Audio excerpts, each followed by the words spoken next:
Welcome everyone to Hearts and Minds, our special panel discussion where we delve into the timeless, often tumultuous, and endlessly fascinating world of love, romance, fidelity, and sex. These are concepts that have shaped human experience since the dawn of time, evolving and yet, in many ways, remaining profoundly the same. Today we have an incredible panel to help us navigate these intricate terrains. First we have William, who's going to transport us back to the Elizabethan era, examining love through the lens of Shakespeare. Then we'll hear from Lawrence, who'll give us his insights on the intense, often raw depictions of love and sexuality found in the works of D.H. Lawrence. And finally Gilly, who brings a truly unique perspective, exploring modern aristocratic love and relationships, particularly within the horse riding community. Welcome all. Thank you, David. It's a pleasure to be here. When we talk about love and Shakespeare, the immediate image for many, of course, is Romeo and Juliet. And what an introduction to the topic, isn't it? It's this explosive, passionate, almost irrational love that defies family, societal norms, and ultimately life itself. But what I find truly compelling about Romeo and Juliet isn't just the passion, it's the intense fidelity they pledge to each other, despite knowing each other for such a short time. It's an all-consuming, singular devotion. It begs the question, is that what true love is, this immediate, unwavering, and utterly destructive bond? That's a fantastic point, William. Destructive bond is a really strong phrase. It's almost as if the intensity of their connection inherently leads to tragedy. Lawrence, when you look at that kind of Shakespearean ideal, how does it resonate or perhaps clash with the representations you find in, say, D.H. Lawrence's Women in Love? Because his characters also experience intense passions, but maybe with a different kind of fidelity or lack thereof. Oh, absolutely, David. It's a stark contrast. Where Shakespeare's lovers often find solace and identity in a unified, almost spiritual bond, Lawrence's characters, particularly in Women in Love, are constantly grappling with their individual identities within a relationship. Ursula and Rupert, Gudrun and Gerald, their loves are not about fusion, but about an intense, often brutal push and pull between two distinct souls. Fidelity, in the traditional sense, becomes secondary to the pursuit of an authentic, often challenging connection. Sex isn't just procreation or passion. It's a profound, sometimes terrifying exploration of self and other. It's less about a happily ever after and more about enduring the tumultuous journey of human connection with all its inherent conflicts and compromises. It sounds almost exhausting, Lawrence. I mean, comparing that to Romeo and Juliet, who just throw themselves headfirst into it. In the modern aristocratic world, especially in circles like the equestrian community, it's a very different ballgame. You have this blend of tradition, expectation, and often very strong personalities. Fidelity is still highly valued, but perhaps in a more pragmatic sense than a purely romantic one. Marriages are often alliances, not just love matches. And sex, well, it's there, of course, but it's often intertwined with social standing, power dynamics, and maintaining appearances. It's less about the grand, tragic gestures of Shakespeare or the raw, internal struggles of D.H. Lawrence, and more about navigating a very specific social landscape. There's a subtle dance between passion and propriety. Sometimes, the most passionate affairs are the ones kept most private. That's fascinating, Gilly. It almost feels like a return to some of the societal pressures that Shakespeare's characters faced, just in a different guise. Romeo and Juliet were constrained by their families, their houses.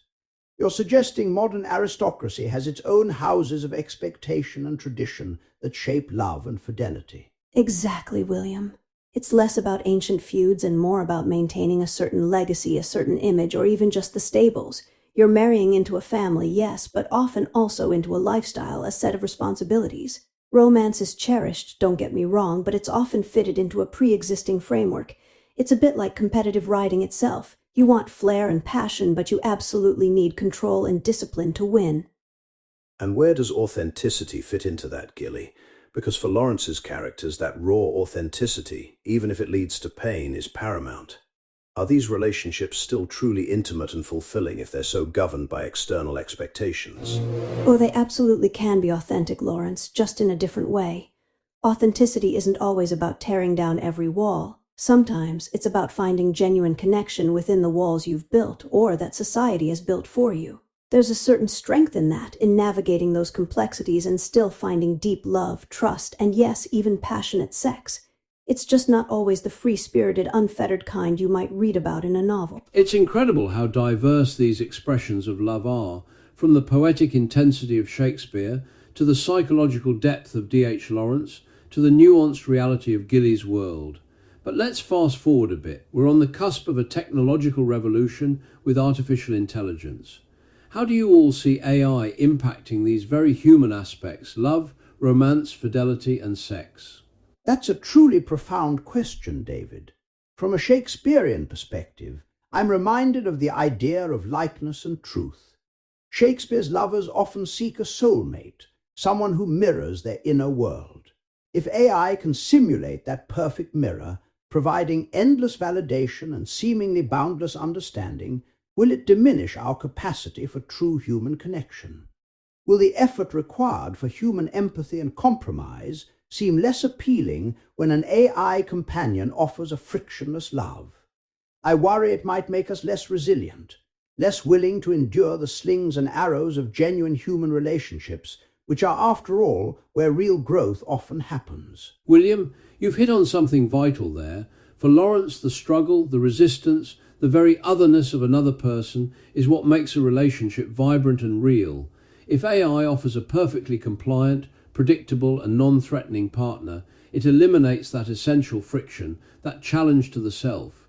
Could it lead to a kind of psychological atrophy, where our emotional muscles for navigating conflict, for truly seeing and accepting another flawed human being, simply waste away? And as for sex, if AI can simulate perfect sexual gratification, what does that do to our desire for intimacy, for the shared vulnerability and messy reality of physical connection with another human? It could lead to profound isolation, masquerading as perfect connection. I can see both of your points, and they're quite chilling, honestly. But from a more pragmatic, modern viewpoint, I also see potential. Think about the loneliness many people experience, especially in a world where busy schedules and social pressures make finding a compatible partner incredibly difficult. An AI companion, even if it's not human, could offer comfort, conversation, even a sense of belonging for those who struggle to find it. For some, it might be a stepping stone, helping them build confidence before engaging with human partners. And in terms of fidelity, if someone finds genuine emotional connection and even sexual satisfaction with an AI, is that less faithful than a human partner who is emotionally distant or physically unfaithful? It blurs the lines, doesn't it? The aristocratic world thrives on discrete arrangements. Perhaps AI offers a new form of discrete connection away from public scrutiny. Gilly, that's a very practical and compassionate perspective. It speaks to a need that's very real. But Lawrence, when you talk about atrophy, it makes me wonder, could we become so accustomed to the idealized, frictionless AI interaction that real human relationships, with all their imperfections, become intolerable? It's almost like love fatigue before it even begins. Exactly, David. The richness of human experience often comes from the friction, the moments of misunderstanding, the struggle to truly connect.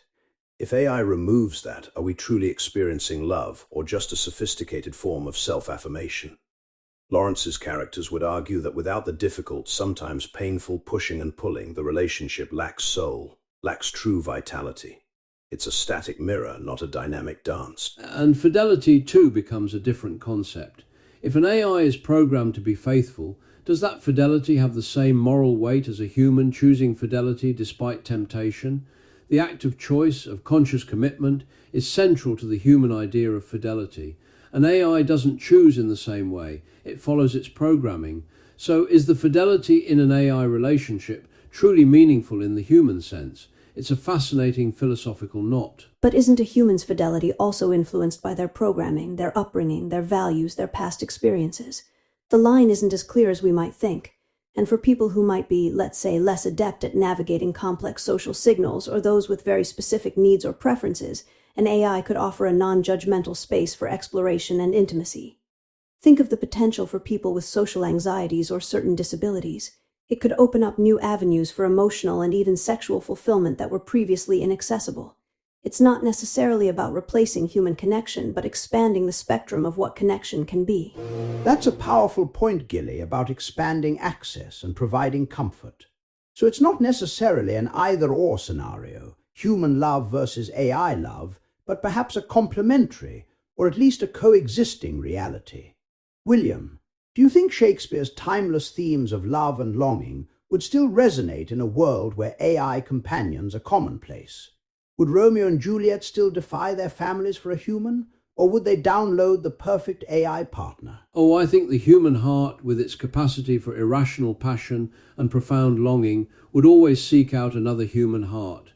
The tragedy and beauty of Romeo and Juliet lies in their absolute human vulnerability. An AI cannot replicate that existential risk, that shared mortality, which is often what makes love so poignant and powerful. Shakespeare's characters, I believe, would still yearn for the touch of skin, the unpredictable spark of another living being. They might use AI for mundane tasks, but for love, true love, they'd still risk everything for a fellow human. I think it would sharpen the distinction. It would make us appreciate the messy, inconvenient, glorious reality of human connection even more. I agree with William on that. The very essence of Lawrence's work is this primal, often unconscious drive towards another living, breathing, profoundly different consciousness.